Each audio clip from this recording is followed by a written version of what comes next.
Hereby I open this academic ceremony in which Fauzan Ansyari will defend the academic thesis, Teacher Professional Development Interventions to Promote Data Use in Education. May I invite you to present a summary of your study and the conclusions of your thesis. Yes, thank you. Good morning, everyone. Dear Prorector, dear members of Corona, dear supervisors, families, friends, and colleagues. Thank you very much for being here. In the next 15 minutes, I'm going to present a short summary and conclusion of my doctoral research on the topic of teacher professional development interventions to promote data use in education.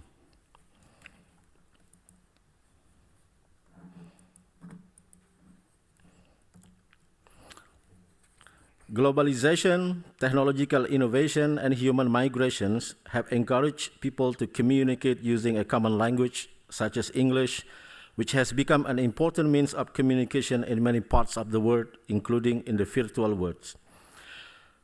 In the context of English as a second or foreign language, English proficiency can be associated with several benefits: personal, institutional, national, or regional benefits. Although research shows that the effect of English on economic development is not straightforward, but it is mediated by the economic policy of the country. For personal benefits, research has shown that people with better English proficiency have better access to a wider range of information, more diverse network, more job opportunities, and higher level of educational attainment, and a higher income. For organizations, English proficiency is related to the economic competitiveness of the companies. That's because English-speaking workplaces can attract more diverse talents, draw on better ideas and information, and are more likely to collaborate within their organizations and with their international partners. For national or regional benefits, in Southeast Asia, for example, English proficiency has transformed the economic growth in the region. Given the importance of English, there is a need to improve the quality of English language teaching by focusing on developing teachers and their instructional practices. Although with the need and pressure for making teaching an evidence-based profession and for continuous improvement, the literature suggests that data use is considered an appropriate strategy to achieve the goals. Systematic data use can be defined as a process of analyzing learning problems, collecting, analyzing, and transforming various types of data or information into instructional decisions, and implementing those decisions to improve instructional practices and students' learning. Because teachers were not well prepared during their teacher education or initial in-service training, teacher professional development is needed to equip teachers with data use. Therefore, this doctoral research aims to examine the extent to which teacher professional development interventions and teachers' individual characteristics influence data use by focusing on, first, the effectiveness of the data use professional development, second, the characteristics of online teacher professional development, and third, the influence of teacher individual characteristic on data use practice. In Chapter 2, we present our study investigating the effects of data use professional development interventions on teacher and students' outcomes. For this purpose, we developed a general framework for studying teacher professional development. In this study, we employed a systematic literature review. We searched for causal inference studies in Eric, Francis, and Taylor, and Scopus, using the search terms data use, database decision-making, data-driven decision-making, and data-informed decision-making. Using these methods, 17 articles were selected for further analysis, and in this case, we analyzed them using the general framework for teachers' professional development. The findings show that, first, the key features of the professional development interventions include content focus, active learning, duration, collective participation, coherence, and ownership. Additionally, we also found specific key features, namely collaborative learning, technological support and aids, and structured interventions, activities, and routines. Second, most professional development interventions applied a systematic inquiry and cyclical process of data use. For example, the 4 DBDM component model and the 8 steps of DBDM.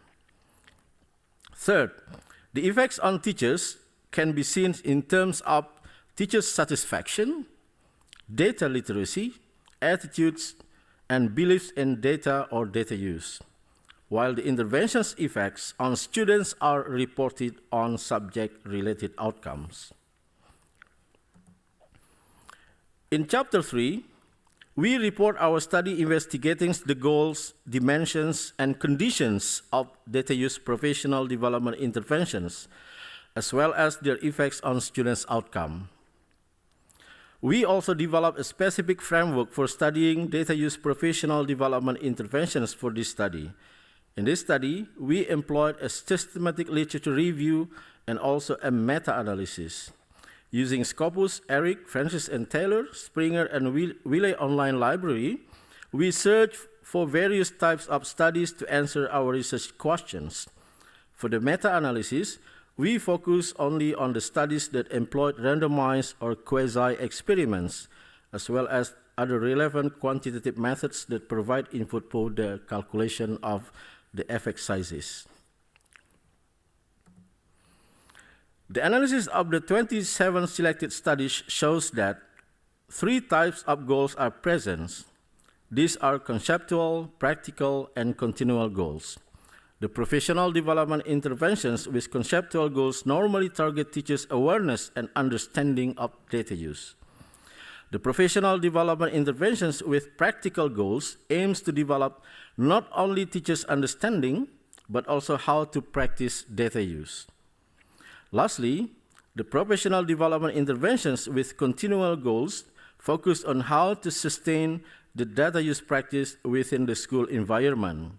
The last 2 types of professional development interventions, practical and continual goals, often last longer, normally about 1 to 3 years of interventions. The finding concerning the dimensions of the professional development interventions indicates that data teams, professional learning communities, and network school professional learning communities, respectively, are the most common models of interaction patterns. The trainers employed a variety of techniques to support teachers' data use, such as using models or modeling, performance observation, and brokering. The artifacts used during the professional development interventions include conceptual tools such as a framework of data use, practical tools such as data use protocols, and normative tools such as guidelines for interaction. Our findings related to the conditions of professional development interventions show that informational, procedural, personal, organizational, and political conditions all influence the professional development interventions, while the effects on students' outcome has a small but significant effect size of 0.17.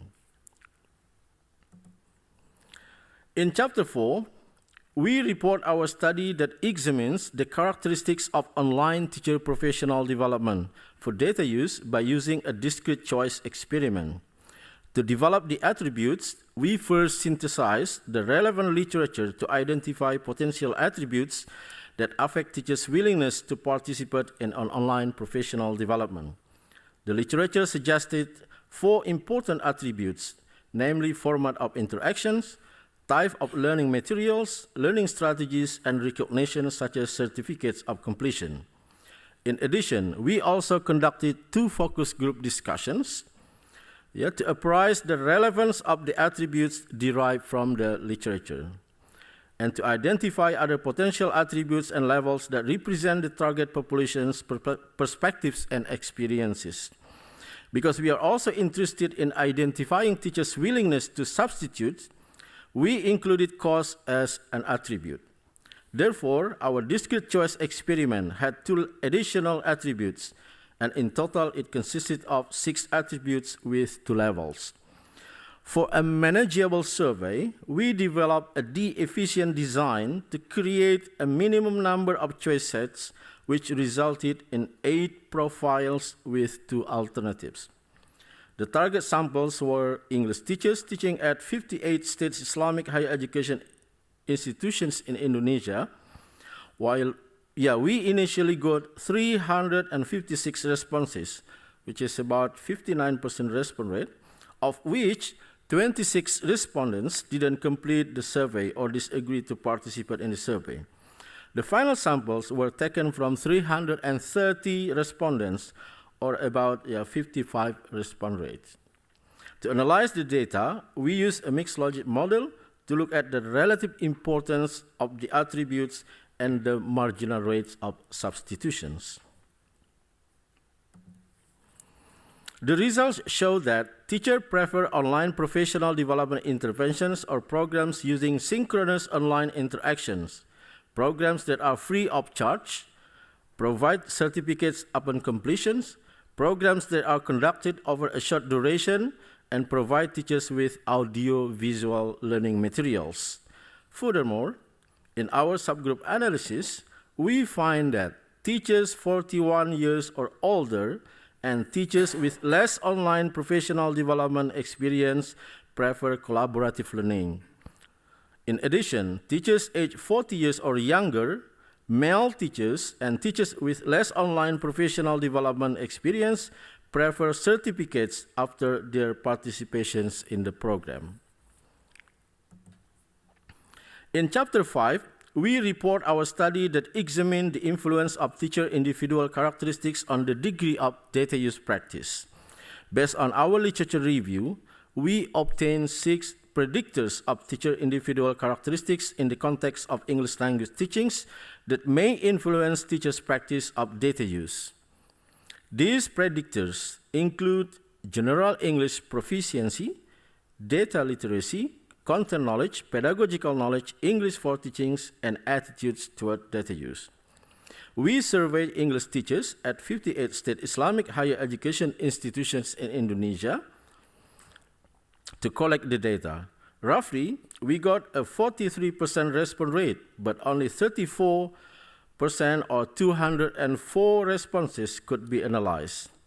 Because our data are not normally distributed, we analyzed the data using a decision tree analysis, a supervised machine learning method. And in this case, 6 attributes or the input data were used to predict the outcome variable, which is the degree of the data use practice.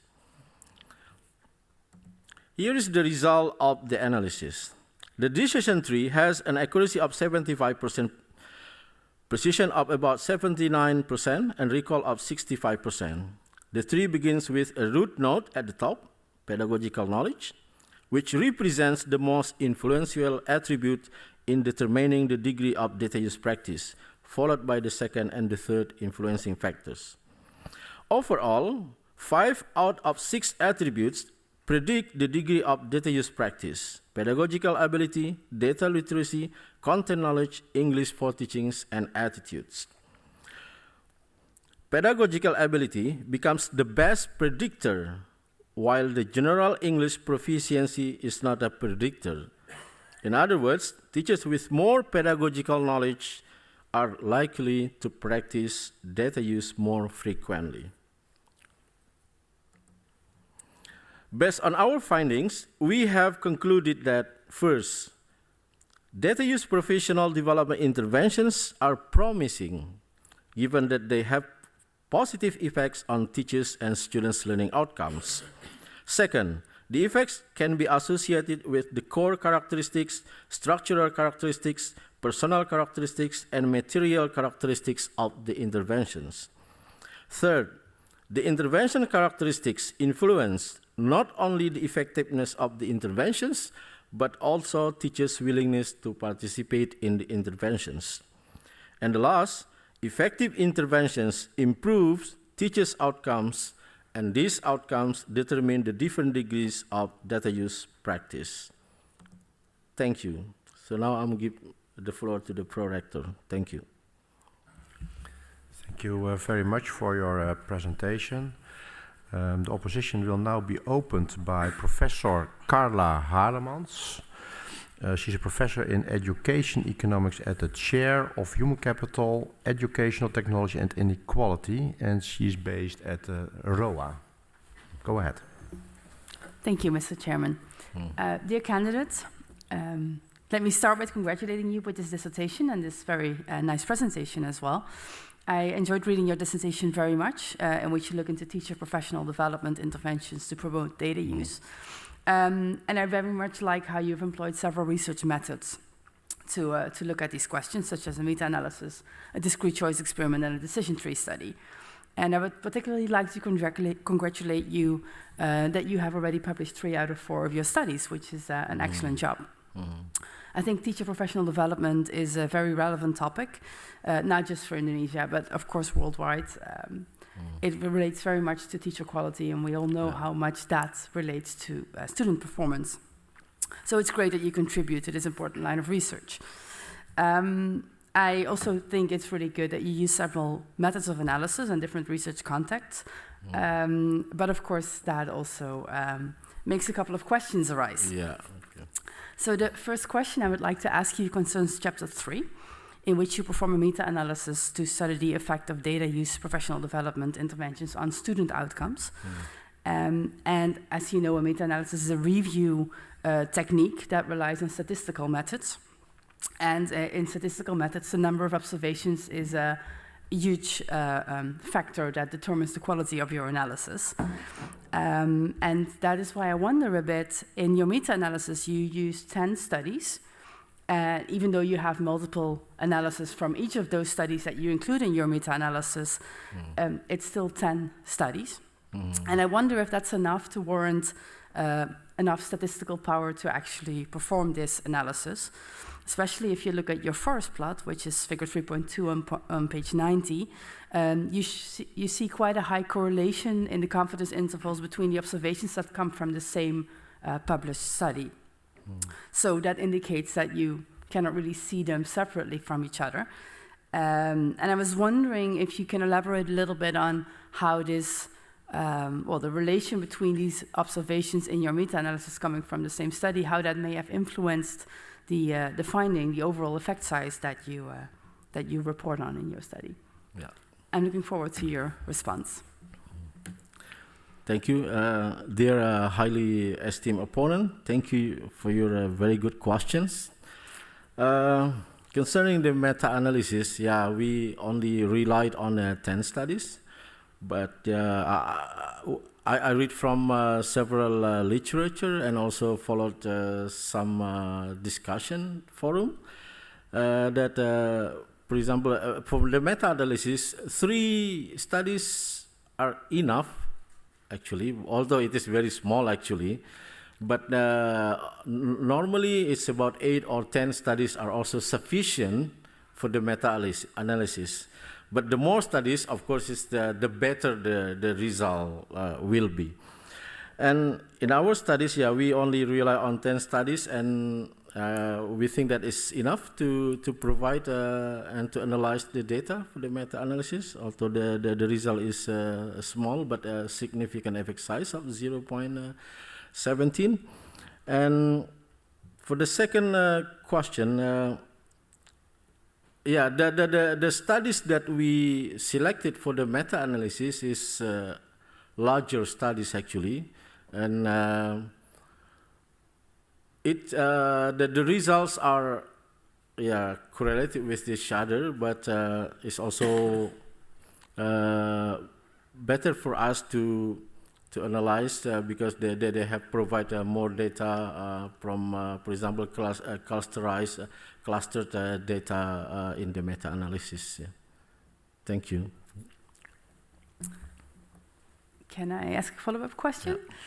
Because as you, in the forest plot, as you see the, studies from, or observations from the same study, they are all positive or all around 0 or all have very large confidence intervals. So this average of, I think, 0.17, if I'm not mistaken, that you, average effect size that you report on, seems to actually be very much driven by 2 of those 10 studies only. So I'm wondering a little bit how, to what extent the meta-analysis really reflects all literature, or is more almost a summary of well, 1 or 2 studies that happen to have several numbers of observations. Maybe that's something to talk about later. If I may, I have a question on another chapter as well, which is chapter 5, where you use a decision tree study. And actually, it's a related question because it's also on how the observations relate to each other.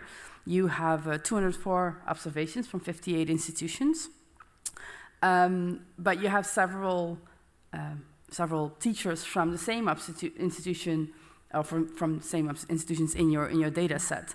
And I am not an expert on decision tree analysis, so that's why I'd like to ask you this question, because I wonder if you can take into account the fact that several teachers come from the same institution and may have the same way of looking at data use interventions.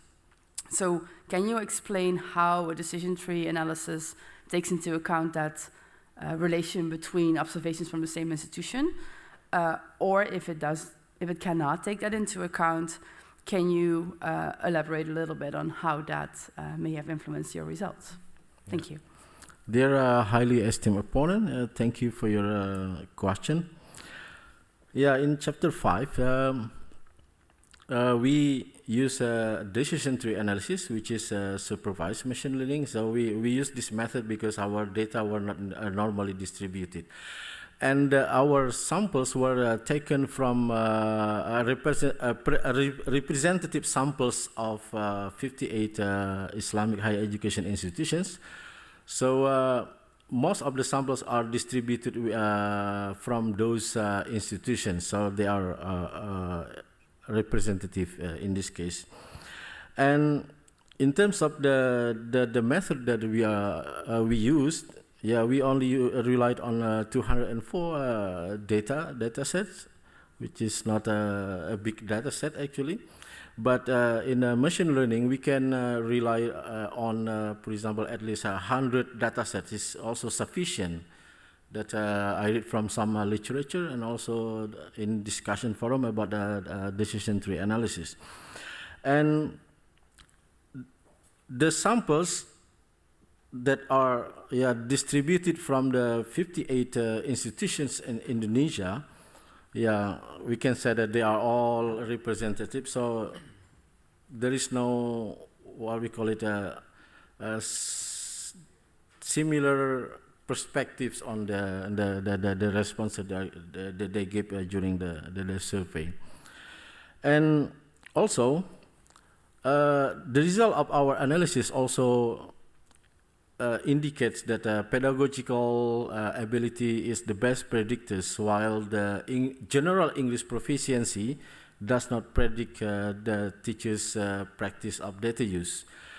This finding is also consistent with many authors that pedagogical ability is an important aspect or an important knowledge in practicing data use. Thank you.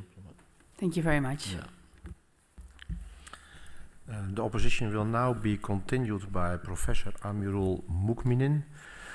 He's a professor in educational policy in the Graduate School Faculty of Education of Universitas Jambi. The floor is yours. Thank you very much, Mr. Chairman. First, I would like to say congratulations to your defense today and also to your publications.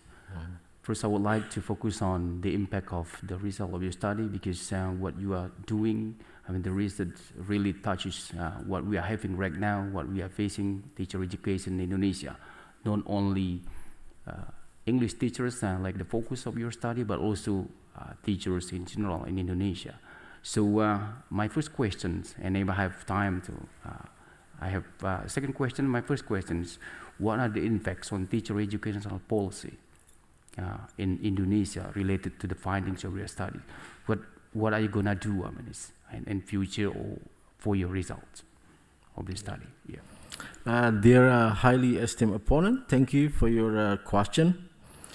Yes, the implications of our research to Indonesia is that first, the first is related to in-service teachers training actually. So now I think that the government of Indonesia should focus on how to developing teachers' professionalism by using or by approaching how teachers can improve their practices by using data use. But because this is still new to Indonesian teachers, I think the government also need to invest more on teachers' professional in this case. And the professional development should be a long-term professional development programs, not just one-shot programs. I think that's the first one. And the second one related to the pre-service teachers' education. Now, the curricula of teacher education in Indonesia do not adopt this kind of method or approach to teachers' education, and I think this need to be integrated sooner in Indonesian teacher education programs, so that teachers will be well prepared when they come to the professions, when they are teaching, yeah, so they can approach the teachings through an evidence-based professions. Thank you. All right, thank you very much. If I have time, can I have one more question, Mr. Chairman? Okay. The second question is related to your sample. I think you focus on State Islamic University. Yes. Do you think this opinion may be your future research? My question is, what do you think it will be? Is it going to be the same? I mean, the result. I mean, this is only your idea. If you do research in higher education, not only focused on Islamic university. Yeah. Thank you. Dear highly esteemed opponent, thank you for your question. Yeah, we only studied teachers, English language teachers at language centers at the state Islamic higher education institutions in Indonesia. And in general, we cannot generalize our findings to the other contexts. For example, teachers at primary, secondary level of educations or other types of higher education institutions in Indonesia, because they might have different characteristics of the teachers. So I think we need more research in order that we can generalize our findings to other contexts in Indonesia, especially, or to other contexts in other countries. Yeah. Thank you very much. Thank you very much, Mr. Chairman. The opposition will now be continued by Dr. Boukje Kompe. She's an assistant professor at the School of Health Professions Education at Maastricht University. Please go ahead. Thank you, Mr. Chairman. First of all, congratulations, dear candidate, and also congratulations to your supervisors for writing a highly relevant and coherent thesis. You have managed very well to combine the insights from the different chapters into overarching conclusions and implications for practice as well as for future research. And both of my questions are related to these implications. So my first question relates primarily to your chapter 5. The overall research question of your thesis is as follows. To what extent do teacher professional development interventions and teachers' individual characteristics influence data use? And in chapters 2, 3, and 4, you mainly address the first half of this question, and in chapter 5, mainly the second half. Since I'm interested myself in how we can make sure that in teacher professional development we address diverse needs of teachers, I was wondering if you have any ideas on how you could integrate these two questions, these two elements within your research question. So, in other words, if you were asked to design a teacher professional development initiative on data use for teaching, how would you take the varying characteristics of the individual teachers into account? Dear esteemed opponent, thank you for your critical questions. The teachers' professional development, I will start from the second one. Yeah. In order to design a teacher's professional development in Indonesia, so we need to do a kind of needs analysis, a kind of in order that we can better understand teachers' needs. And because teachers' data use is new to Indonesian teachers, we need to better understand the characteristics of the teachers. Yeah? For example, to an extent that they have already applied data use in their teachings. Yeah? If not, why? Because they do not know about data use, or because they don't want to use it, and how also the attitudes, for example, to the data, because some teachers might be resistant to data. Some teachers might say, oh, data is just, it's an additional works for us and we don't get more paid by using data and so on. Yeah? And all those characteristics need to be understood in order that we can design a better professional developments that can meet teachers' needs. In this case, we also need to develop the interventions that are consistent or supports with the political conditions in Indonesia. Because like here in the Netherlands and Indonesians, the policies are different, the contexts are different, and most studies that we use in our studies are studies taken from Europe, especially in the Netherlands, yeah, and we didn't find any study conducted in Indonesia for our study. So in general, so we need to understand all the predictors, all the characteristics that we mentioned in our study. We need to consider those characteristics in order to better design better professional development interventions. Thank you. Thank you very much. Is there room for another question? In the discussion, you acknowledge that you mainly based yourself on frameworks related to the key features of teacher professional development that were identified in primary and secondary education, and that it is not entirely clear whether different or maybe additional features could play a role in the context of higher education. Therefore, you write that you encourage future research to investigate which features are essential for effective data use professional development in higher education. Yeah. I'm curious to hear what your hypothesis would be. So, do you expect that different or additional key features would be identified for higher education? And if so, which ones would that be? Dear esteemed opponent, thank you for your follow-up question. The features that we use in our framework mostly applied in primary or secondary education levels.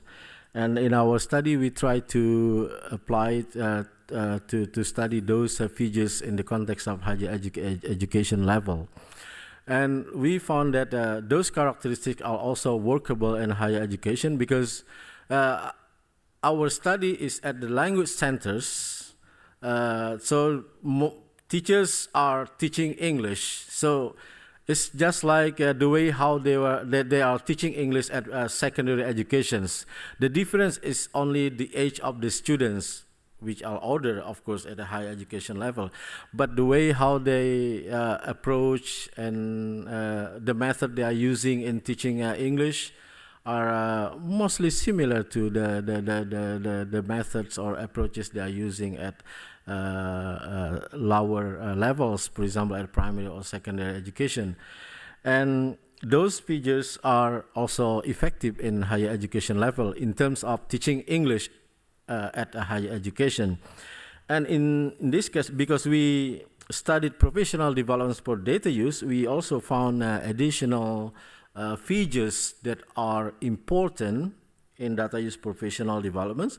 For example, the use of technological tools and other supports, such as using the artifacts, for example, data use protocols or the data use framework, because those frameworks or protocols are very important for teachers, to guide them in using data, because data use is a bit a complex process, starting from analyzing the learning problems, and then teachers need to collect data, they need to make sense of those data, and then they need to make instructional decisions, and also they also need to evaluate the outcomes of the solution that they have developed.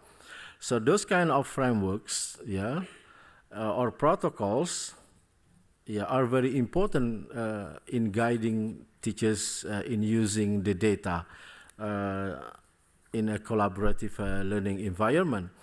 And also, the artifacts like interaction guidelines, because in data use, teachers normally work in the data teams or professional learning communities. They need to collaborate with other teachers, and sometimes also with school principals or school directors, and sometimes they also collaborate with other teachers from other schools. So there should be a kind of interaction so that the meeting will be productive, during the process of data use processes in this case. So in addition to the general features of the professional development, so there are some other characteristics of data use professional development. They are very important, like the use of technology, the use of artifacts, and some others. Thank you so much. Thank you for your reflection. So the opposition will now be continued by Dr. Takis Iliopoulos. He's a postdoctoral researcher in the area of political economy at the Faculty of Economics and Business at KU Leuven. He's joining us online. You can hear us loud and clearly? Yes, thank you, Mr. Chairman. So, dear candidate, I would like to extend my compliments to your work and congratulate you for completing your PhD thesis.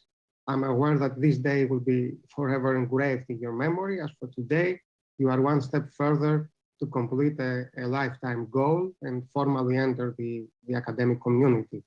I truly enjoyed your PhD thesis, and I have to admit that it is a very well-written dissertation in which you bring in both theoretical and policy-oriented contributions. But my role today is to challenge your conclusions, your methodology, and the way you interpret and utilize analytical concepts from theory and scientific experience. I have prepared 3 questions. I will focus on chapter 4. And my first question is the following. So the key empirical finding of your econometric exercise in chapter 4 is that respondents in the full sample of your research prefer a synchronous interaction mode for the online teacher professional development program, and they value negatively the cost of the program, the absence of a certificate, the long duration of the program, and the absence of audiovisual learning materials. So I was wondering, however, whether your findings are conditional to the model specifications and the techniques that you are utilizing. For example, one fundamental assumption of the random utility models that you utilize in your research is that respondents are willing to trade among the attributes of their choice sets. In other words, respondents are expected to be willing to accept more of one attribute as a compensation for less of another attribute. However, many econometricians have challenged this assumption as restrictive, arguing that individuals might not be willing to trade between attributes. In the context of your research, we might have individuals who consider the presence of a certificate as a high priority feature, of a program which they are not willing to trade with another attribute. So my question is the following. If you were given the chance to rewrite and redesign your empirical exercise in chapter 4, how would you design your methodology differently? What additional hypotheses would you try to test? Dear esteemed opponent, thank you for your critical questions. If we would like to design a new research project, then we will focus on testing, for example, whether teachers prefer the long-term duration of teacher professional development in the context of online environment, of course, because this is very difficult, and we also need to know how to develop a professional development online, which is sustained, because sustainability is very important in for teacher professional development for data use, because it takes quite a long time to develop teachers' knowledge in this case, because the knowledge and skills required in using data are complex. For example, they need, in addition to data literacy, the way how they use data, interpreting data, and so on, they also need to develop pedagogical knowledge, content knowledge, contextual knowledge, and some other kinds of knowledge that they have to have. So, to me, I would like to test, how can we design a long-term and sustained professional development through online interventions. Thank you. You're welcome. Do I have enough time for a follow-up question? Yes, you do.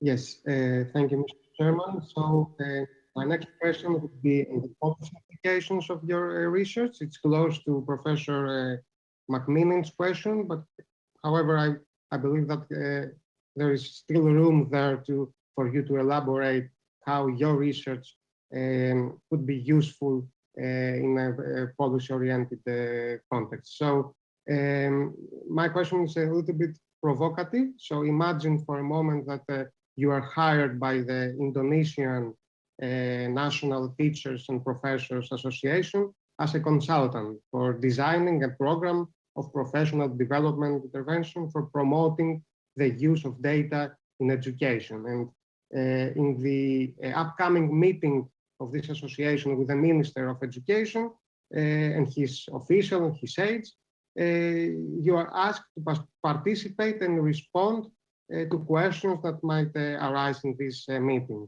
There, one minister official asks you the following question. So, Dr.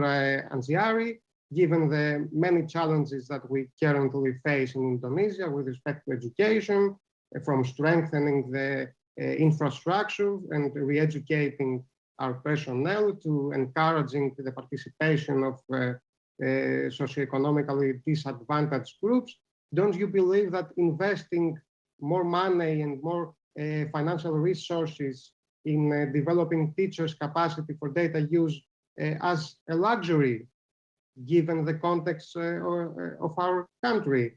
How would you respond to the minister's official reservations, let's say? Dear esteemed opponent, thank you for your follow-up question. To develop data use professional development interventions at higher education levels, of course, it requires more money and more investment, and this should be a long-term investment.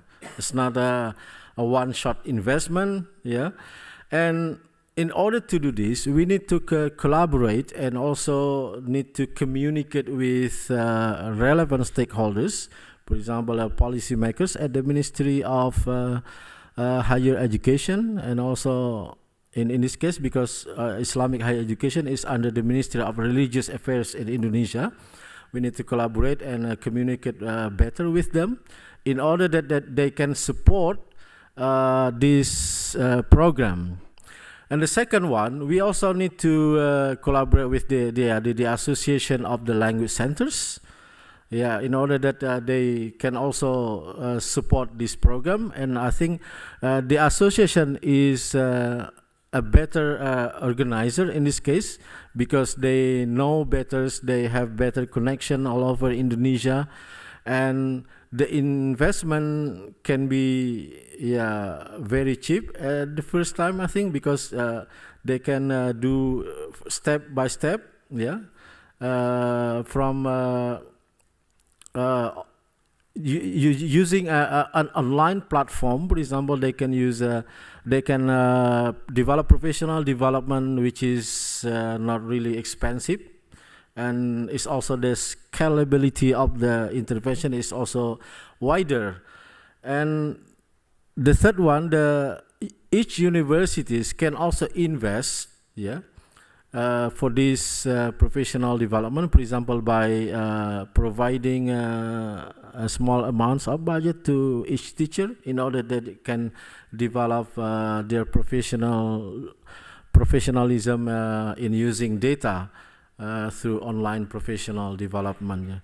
I think in general, so I would communicate with the Ministry of Education or Religious Affairs in Indonesia, the Association of the Language Centers, and also the universities in Indonesia, because in Indonesia the higher education systems are independent to some extent, and they are also centralized in many parts. For example, for the budgeting is more centralized also.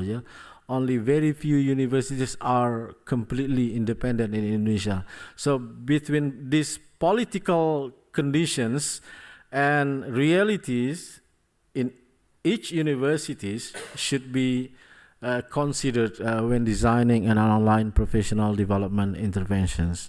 Thank you. Thank you very much. Okay, the opposition will now be continued by Dr. Tatenda Zinyemba. She's a researcher at Education, Health and Gender Economics at UNU Merit, based at Maastricht University. Dear candidate, it was a pleasure to read your thesis. I think it was well structured, and I'm very, I would like to compliment you on how you were able to circumvent the COVID challenges associated with your research, and how you were able to still collect data and perform a data analysis given these challenges. So I commend you on that. My questions kind of complement what has already been said. So I'll talk in the introduction. You generally talk about, the use of data, right, and how it can improve evidence-based education, which I do subscribe to. And in chapter 4, you mentioned that the studies that you cite initially in chapters 2 and 3, they offer a range of time, and they are also variable, and they provide. I guess they are for teachers with the ability to be to have flexible access and benefit from professional development materials. And then you further mention that there is a risk of dropout and different voices and interests and expectations. And the studies that you cite in your systematic literature review are conducted in developed countries. And then in chapter 4 and 5, the studies focus on a developing country, Indonesia.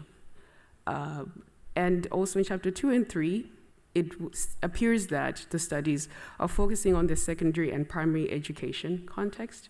And then in chapter 4 and 5, it's on the higher education context and in an English setting at state Islamic universities. In Indonesia, there are also public universities, right? Yes. And so I would like you to speak more on how these dichotomous situations can be synchronized, I guess, in order to come up with a bigger picture as to how we solve these problems, because the evidence you're using initially to support chapters 4 and 5 comes from a different context in a different setting. And then in chapters 4 and 5, they're coming from a specific country in a developing country context.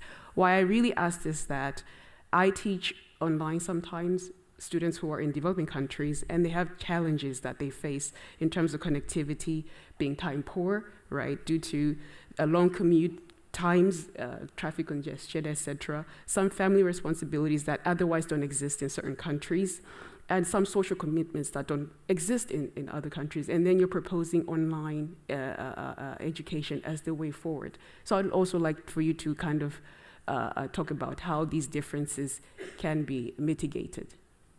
Yeah. Dear esteemed opponent, thank you for your questions and kind words. Yeah, in our literature reviews, yeah, we found studies conducted at a primary or secondary higher education levels. Yeah, unfortunately, we didn't find studies conducted at higher education. Yeah, it's not surprising actually, because data use is not a common practice at higher education. Yeah. Some authors says that maybe they are focusing more on not only on teaching but also research, community services, and some other higher education responsibilities. So they don't really focus on teaching. That might be the reason why higher data use is not a common practice at higher education. There might be also some other reasons, maybe also resistant to using data or and so on.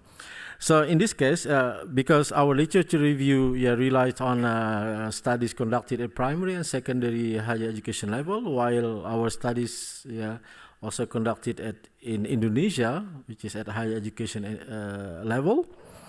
In terms of the context, as it is a bit similar, because teaching English at the language centers at the higher education level is quite similar to teaching English at primary or secondary levels. So teachers, some teachers also hold like a bachelor degrees. So in general, higher education, for teachers at higher education, they should hold like a doctorate or at least master degree in Indonesia. But teaching English at higher education levels could be, those who have only a bachelor degree levels.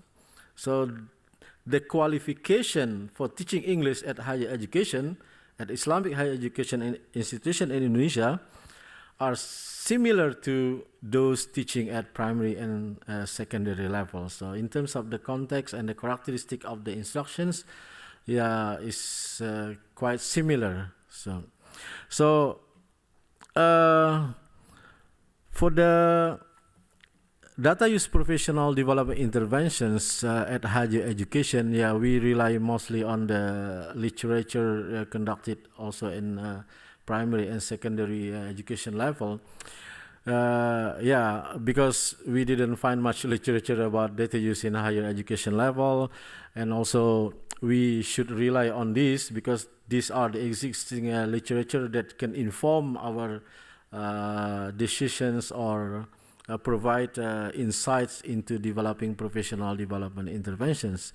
And in our study, like in online professional development intervention, those characteristics are also quite similar to the other contexts. And also the features of the professional developments are also similar to those contexts. Although the studies also conducted mostly in Europe, and Indonesia is a developing country, and the characteristics might be also different from teachers at schools in Netherlands or in Sweden or in Belgium and some other countries. And I think the professional developments informed by the existing literature should be well adapted to the local context. That's the reasons why we need to understand how or what kind of characteristics are preferred by teachers especially in the context of teacher professional development. Thank you. Do I have time for another question? Or Very short. Very short question.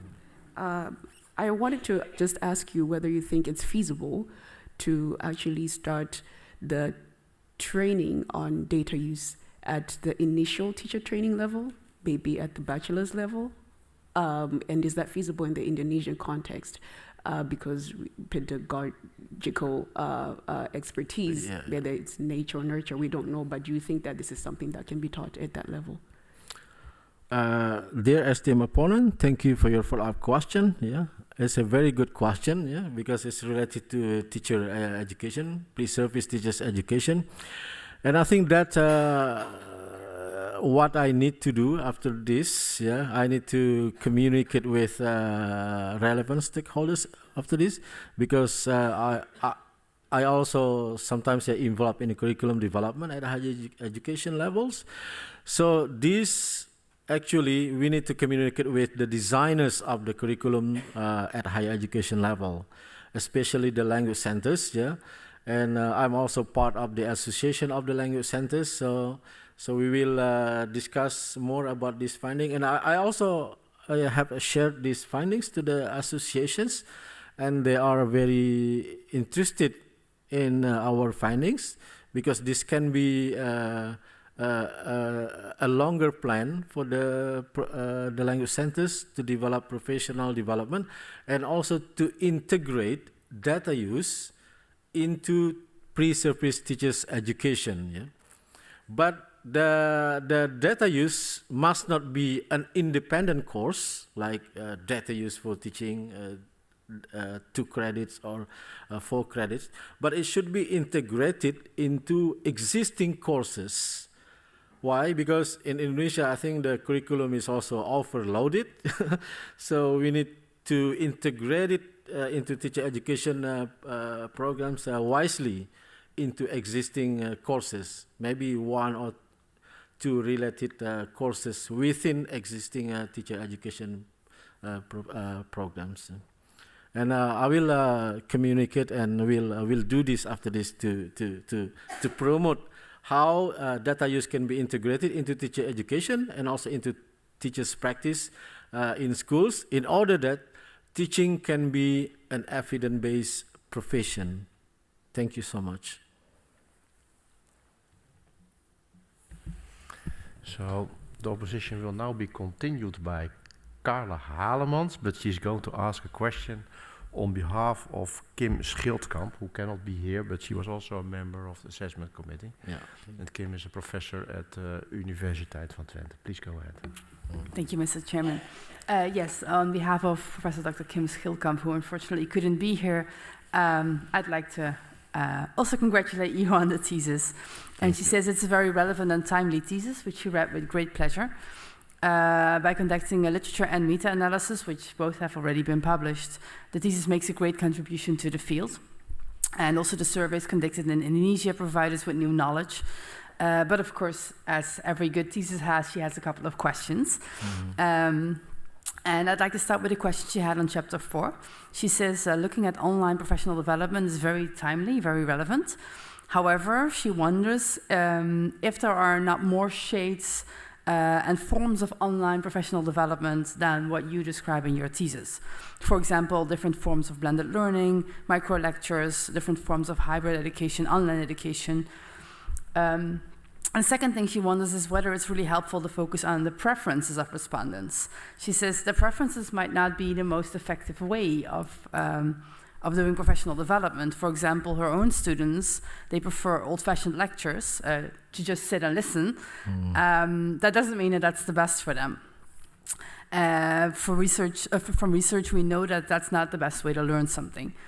Moreover, context also matters a lot. So she would like to ask you 2 questions here. One is whether you can reflect a little bit on what types of online professional development might be relevant when looking at data use. And second, how you would study the effectiveness of those programs in addition to the preferences that you've looked at now. Thank you. Dear highly esteemed opponent, thank you for your critical questions. Yeah, the research that we conducted in relation to online professional development interventions, yeah, it was conducted during the COVID-19. Initially, we would like to, we wanted to develop, we develop an interventions and do field experiments. Unfortunately, the COVID-19 outbreak didn't allow us to do so. So we just do an online survey to collect the data, especially in relation to online professional development interventions. Yes, I do agree that preferences is not an important aspect of data use, but it is very crucial when we are developing an online interventions, because most studies that we use in our studies are in-person professional development interventions, and the context is totally different with online professional development environment. That's the reason why we need to understand teachers' preferences in this case. Yeah. Although the preferences itself is not an important aspect or point of data use processes itself. Yeah. So in this case, I think we need to do more research on how to effectively develop teachers' knowledge and skills, yeah, in using data, in order that teachers can better understand how to use data. You may briefly end your answer. Okay, thank you, Prorector. Yeah, so we need to do more research in order that we can design online professional developments that can be more effective to teachers. Thank you so much. Thank you. Yeah. Mohammed Fauzan Ansyari, the time appointed for defending your thesis now has passed. The degree committee will now withdraw to discuss the quality of your work and your defense. I request that you and your company await the results of our deliberations and our return in this room. Thank you.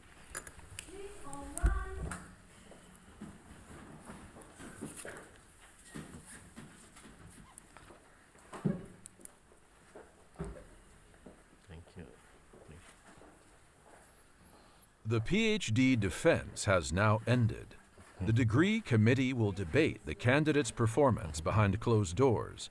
This process usually takes about 10 minutes.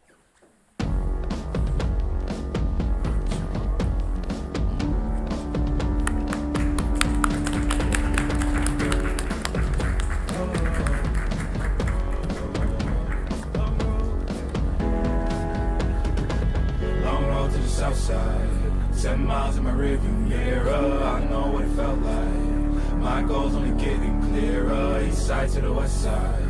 No place like home. If it's questions that you've got, go the extra mile and die.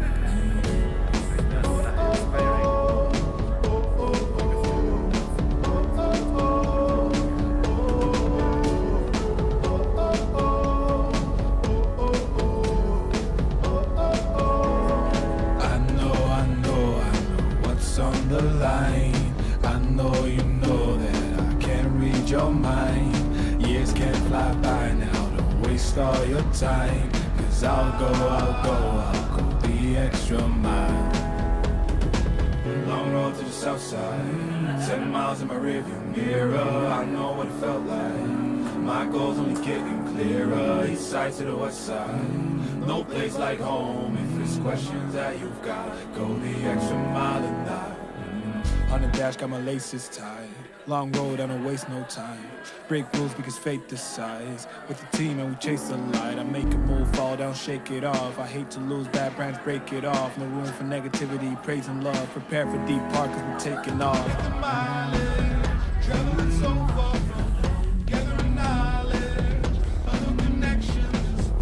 I put the time in to get everything I ever hoped for. It's a challenge and we all in. It's a better future that we go for.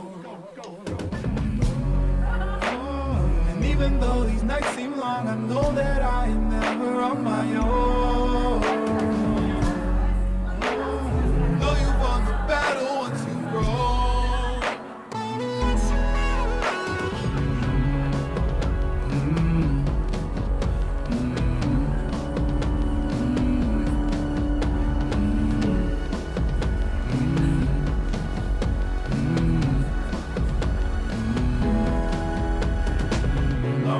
south side.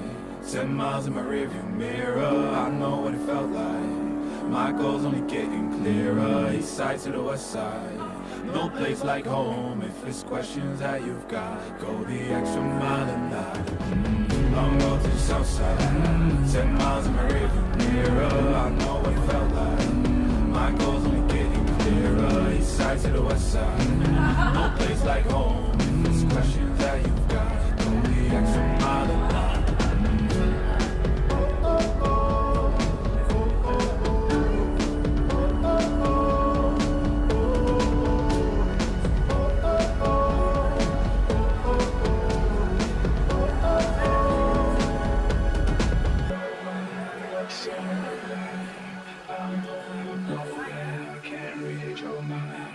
Years can't fly by now, waste all your time. 'Cause I'll go the extra mile.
Mohammed Fauzan Ansyari. The degree committee here present has assessed the quality of your thesis and your defense.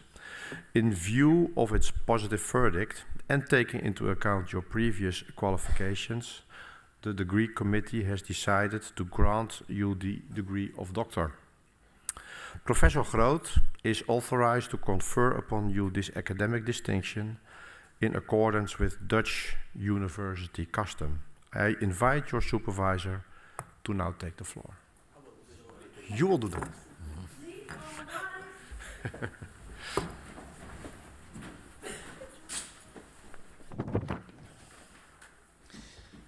Do you promise to work in accordance with the principles of scientific integrity at all times, to be careful and honest, transparent, independent and responsible? Yes, I promise. By the authority vested in us by law and in conformity with the decision of the committee here present, I hereby confirm upon you, Mohammed Fauzan Ansyari, the degree of doctor and grant you all rights attached by custom and law. As evidence of this, I now present you with the degree certificate signed by the rector, the secretary and the other members of the committee and affixed with the official seal of the university.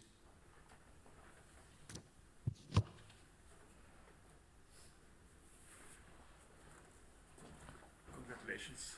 Thank you so much.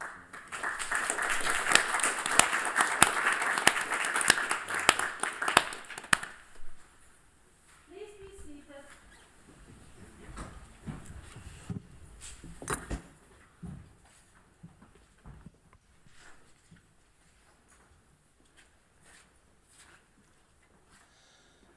Dear Dr. Ansyari, dear Fauzan, Yes. it gives me great pleasure to be the first to congratulate you with your PhD degree. I also do this on behalf of Christoph. I speak for the both of us when I say that you have done a fine job today in defending an excellent dissertation that makes a great contribution to the science and practice of data use to improve teaching practices. It's been a great pleasure to work with you and to supervise you doing your PhD research.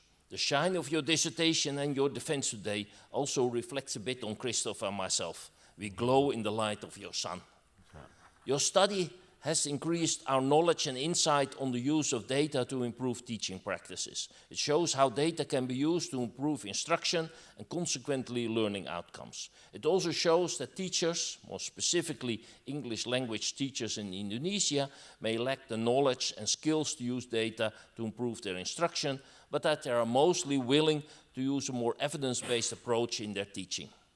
You also quite carefully lay out the strategies to introduce and use data for instructional improvement. Your academic contribution is highly significant. You have written 4 papers, including 2 systematic reviews and a meta-analysis of the available evidence. You have also conducted a discrete choice experiment on the willingness of English language teachers to participate in online professional development programs.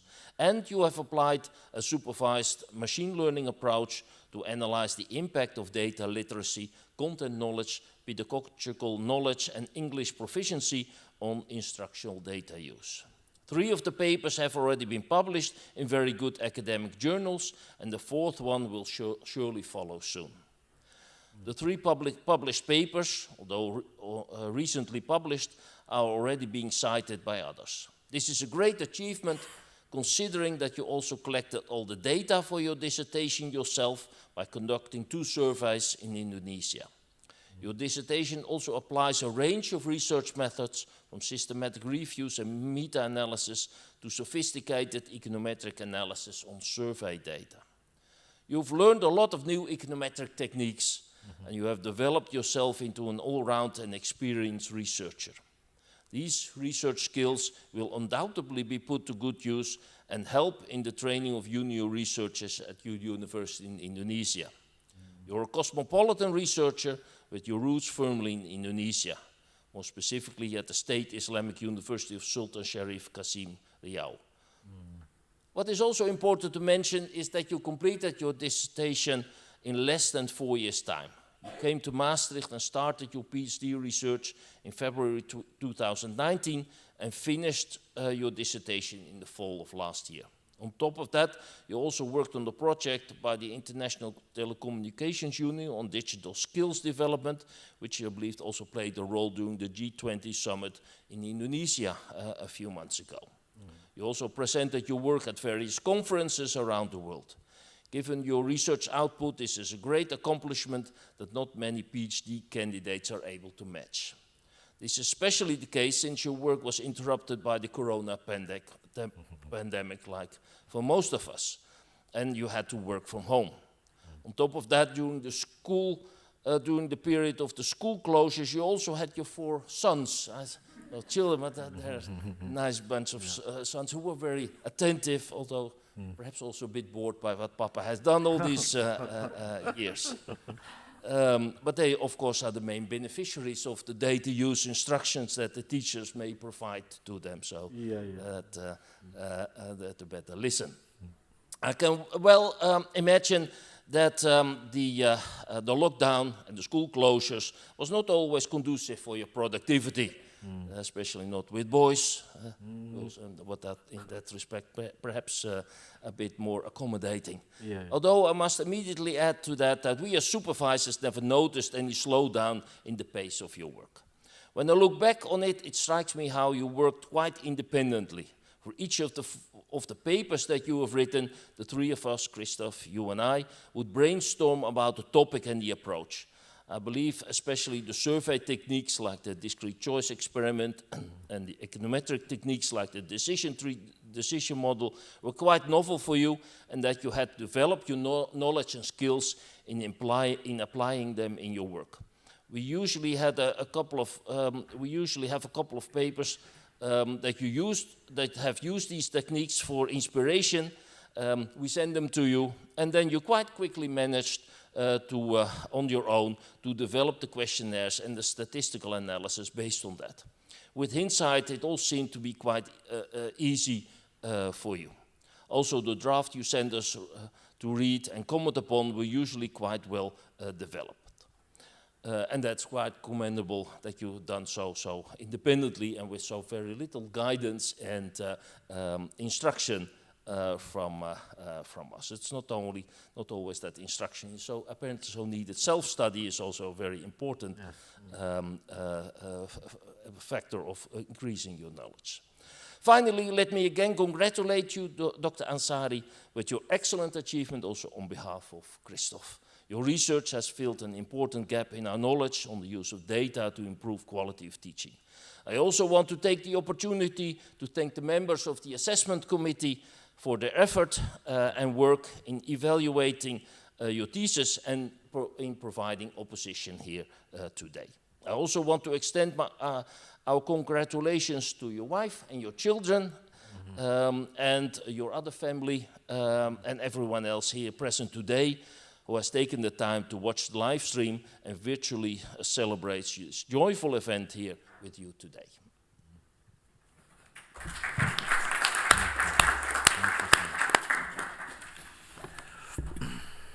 Dear Dr. Ansyari, also on behalf of Maastricht University, I congratulate you with the degree you have acquired. Thank you so much. And also all others here present today, congratulations. So my question to you would be now to all go to the area where there will be the reception. We will still make kind of a picture here together in this hall, and also later we will take a second set of pictures at the stairways over there. But we start over here with the pictures. Yes. Okay? So hereby I close this meeting.